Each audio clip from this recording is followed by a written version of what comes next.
بسم اللہ الرحمن الرحیم، سورۃ البقرہ، آیت نمبر 129 اور 130۔ وَمَن یرغب،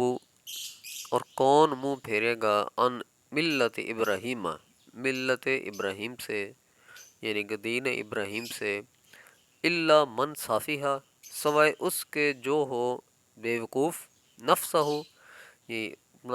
اس کی جان، مطلب یعنی کہ وہ منہ پھیرے گا جس نے خود کو بے وقوف بنایا۔ وَمَن يَرْغَبُ عَن مِّلَّةِ إِبْرَاهِيمَ، اور دین ابراہیم سے کون منہ پھیرے سوائے اس کے جو دل کا احمق ہو، نفسہ ہو یعنی اس کی جان، صافیہ نفسہ ہو، خود کو اس نے بیوقوف بنایا۔ وَلَقَدِ اصْطَفَيْنَاهُ، اور البتہ تحقیق ہم نے چن لیا اس کو، یعنی کہ حضرت ابراہیم علیہ السلام کو، فی الدنیا، دنیا میں، دنیا کے لیے ہم نے ان کو چن لیا، دنیا میں سے ہم نے ان کو چن لیا، کیونکہ انہوں نے اللہ کا گھر بنایا، اور پیچھے جو واقعات سارے حضرت ابراہیم علیہ السلام کے ہوئے ہیں تو یہ ان کی بات ہو رہی ہے۔ وَإِنَّهُ فِي الْآخِرَةِ لَمِنَ الصَّالِحِينَ،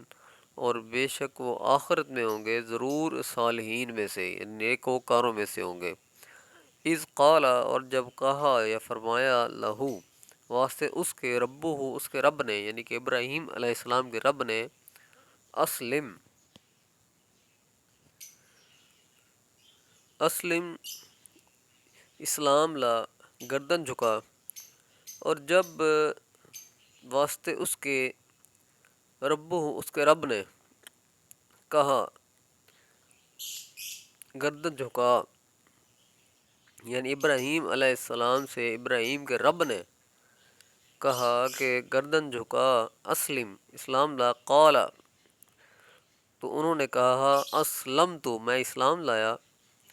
میں نے گردن جھکا دی، میں نے قبول کر لیا، ایکسیپٹ کر لیا، لرب العالمین، واسطے پروردگار کے، پیدا کرنے والے کے، پالنے والے کے، تمام جہانوں کے۔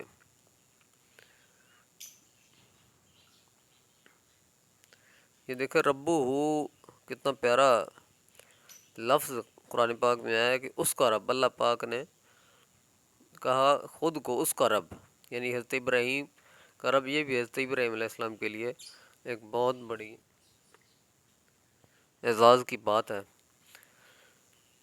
اس آیت مبارکہ میں واضح طور پر فرمایا گیا ہے کہ ملت ابراہیم سے روگردانی صرف وہی شخص کرے گا جو بے وقوف ہوگا، کہ دلائل کو سن کر، حق کو دیکھ کر پھر روگردانی کرنا حماقت نہیں تو کیا ہے۔ ملت ابراہیم کی صداقت کے لیے یہ کتنی بڑی دلیل ہے کہ ابراہیم علیہ السلام کے بارے میں یہود نے کہا کہ وہ یہودی ہیں، عیسائیوں نے کہا وہ عیسائی ہیں۔ یہ سارے گروہ اپنے آپ کو ابراہیم علیہ السلام سے وابستہ کرنے میں فخر محسوس کرتے تھے، اور جب یہ حقیقت روز روشن کی طرح واضح ہو گئی کہ سیدنا خلیل علیہ السلام نے جس رسول کے لیے دعا مانگی تھی وہ ہمارے آقا و مولا حضرت محمد صلی اللہ علیہ وآلہ وسلم ہی ہیں، اور پھر حضور صلی اللہ علیہ وآلہ وسلم نے جو لوگوں کو دعوت دی وہ ملت ابراہیم ہے، تو اب اس حقیقت کو سمجھنے میں کیا کمی رہ گئی کہ مسلمان ہی ملت ابراہیمی پر ہیں، اور یہود و نصارہ کے سارے دعوے غلط ثابت ہو گئے۔ اب وہ شخص جو اپنے ابراہیمی ہونے کا دعویٰ کرتا ہو اور دعائی ابراہیم، حضرت حضور صلی اللہ علیہ وسلم کا انکار کرتا ہو تو وہ احمق نہیں تو کیا ہے۔ اس آیت مبارکہ نے بتایا کہ ابراہیم علیہ السلام خدا تعالیٰ کے منتخب کردہ ہیں اور آخرت میں صالحین میں سے ہیں۔ اس منظر کو بھی سامنے رکھو جب اللہ تعالیٰ نے ابراہیم علیہ السلام سے فرمایا میرے حضور گردن جھکا دو، اطاعت پر قائم رہو، تو آپ نے جھٹ فرمایا کہ تمام جہانوں کے رب پر اسلام لایا۔ اسلام کا معنی ہے گردن با اطاعت نہادن، بندگی کے لیے گردن جھکا دینا، یعنی یہاں گردن کو ہمیشہ جھکائے رکھنے اور توحید پر پکا رہنے کا وعدہ ہے، ورنہ انبیاء علیہم السلام تو پیدائشی ہی نبی ہوتے ہیں،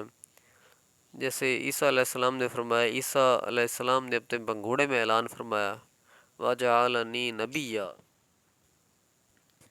یعنی مجھے اللہ تعالیٰ نے نبی بنایا اور مجھے کتاب بھی دی۔ حضور صلی اللہ علیہ وآلہ وسلم تو سید الانبیاء ہیں، انبیاء علیہ السلام کے سارے کمالات اللہ تعالیٰ نے ان کے اندر جمع فرما دیے۔ یعنی کہ جتنے معجزات تمام انبیاء کو دیے وہ سارے معجزات آقا علیہ السلام کی ذات میں موجود تھے اور ہیں۔ صدق اللہ العظیم، صدق رسول النبی الکریم الامین الرؤوف الرحیم۔